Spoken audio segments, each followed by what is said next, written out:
1. Sara drove out of the wilderness.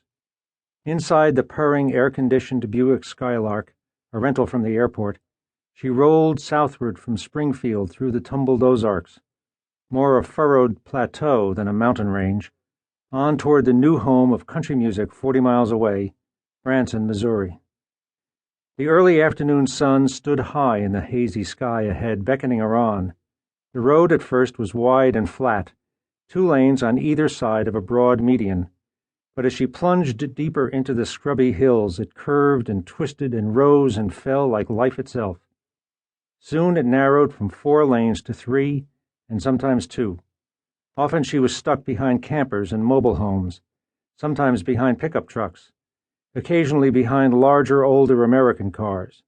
Whenever a passing zone appeared, she whipped on by, leaving the American flag decals and NRA decals and half-scratched-off Desert Storm decals and comical bumper stickers, "I'm so tired, I'm retired," in her wake, and kept driving south.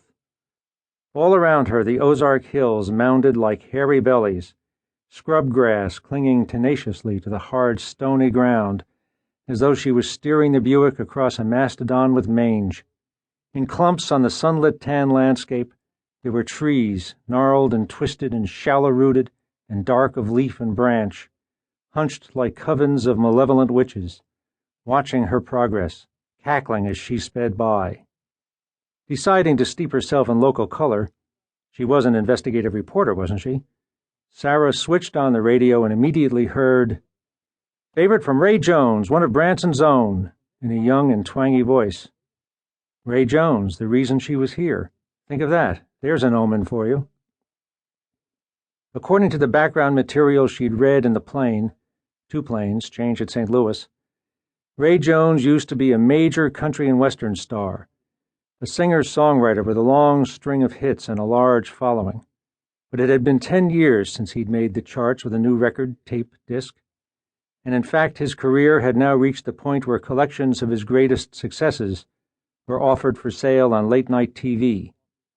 Like a number of similar entertainers, men and women with a hit-making past and a residue of loyal fans and continuing name recognition, but with no recent or likely new successes to keep the career fueled, Ray Jones had opened his own theater, sensibly enough called the Ray Jones Country Theater, down in the new home of old country music, Branson, Missouri. This was all a brand new world to Sara Joslyn, Intrepid girl reporter of New York's Trend magazine. But that's what investigative reporting is all about, isn't it? New worlds. We wish old Ray the best in his current trouble. Oh, sure. His current trouble, old Ray, was that he was on trial for a particularly gruesome sex murder. It would take a good old boy to wish him the best, wouldn't it? I should be taping this, Sara thought, but it was already too late. The disc jockey was introducing the song. Here's one of Ray's biggest hits, "Baby Would I Lie." "You're kidding," Sara told the radio.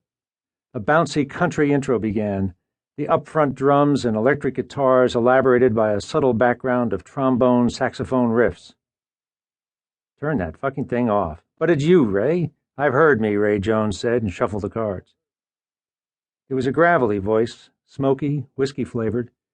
It was a barroom brawling voice, a woman-cheating voice, a drunk tank voice.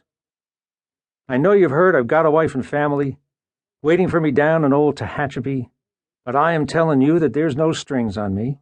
Baby, baby, baby, would I lie?" "Yes," Sara said. "I know you've heard I drink and toke and gamble some. I've got enemies will say that I am just a bum." "Count on it," Sara said. "But with you by my side I know I'll overcome. Baby, baby, baby, would I lie?" It's a put-on, Sara thought, but then she thought, I bet it isn't. When we met at the poker bar, you admired my guitar. I admired your new car. You were heaven sent. Sometimes I might have done wrong, been in places I didn't belong, but if your love for me is strong, you know I will repent. It's too blatant to be a put-on, Sara thought. With that voice, that honky-tonk music thudding along in the background, it's supposed to be taken seriously. Do the fans take it seriously? What do they think it's about? Is this irony or is it real? Does Ray Jones know? I know you've heard I did some time in Yuma jail, and when I left, some girl got stuck to pay my bail. But with you, babe, I know I'm